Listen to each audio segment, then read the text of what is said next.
This is Inside Yale Football, brought to you by Yale All Access.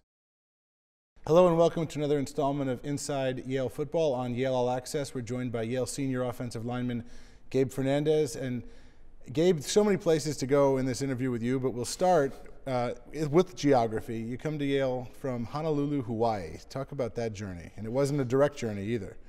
Yeah, so I gradually made my way, I guess, a little bit more east. I started off at UCLA for a year, then I transferred to Yale the next year.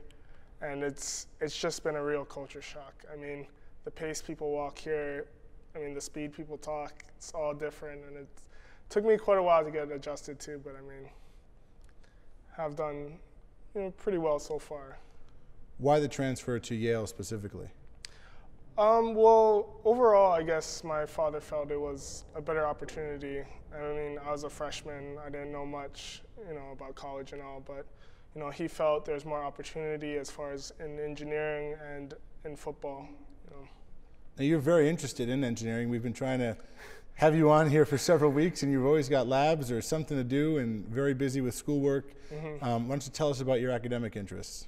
So majoring in mechanical engineering, also somewhat continuing my, studies in Japanese. I actually studied abroad in Japan this past summer.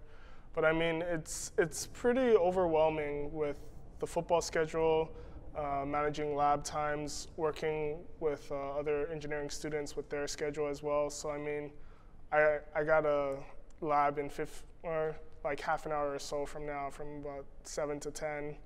And I mean, my schedule's booked pretty much. What was Japan like this summer? Japan, it was a very interesting culture, saying the earthquake and the whole nuclear disaster happened recently.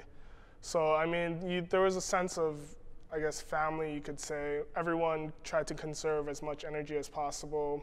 No AC, even though it was 30 degrees Celsius. We had to endure it, but I mean, everyone understood the common goal, which was really interesting. On the team, the offensive line this year, in my opinion, is really playing together as one, even though there's been some injuries. It's been a very cohesive group and a key to Yale's offensive success. As a member of the offensive line, why don't you explain how really it is 5 guys who have to work as one unit? I think Coach Preston has done an extremely good job, excuse me.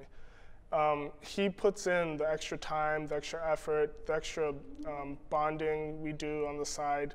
I mean, he makes sure we run through the plays, we run through the other team's defense, and he really boils down all the plays into concepts which, the whole offensive line can understand. So in case something goes wrong, we're all on the same page as far as the concept of a play goes, rather than you're specifically blocking this guy or you're specifically blocking that guy. I think he has overall educated our football, IQ overall about the plays and whatnot, which has made us successful. I think sometimes there's a misunderstanding or a lack of understanding of the role of offensive line. It's not just a physical position. You talk about football IQ, and I know you guys have blocking meetings, protection meetings, and you watch a lot of film as well. What is the typical week like in terms of studying for a game? As far as studying for a game, I mean, after you practice, we go and watch film during the night for about 2 hours or so.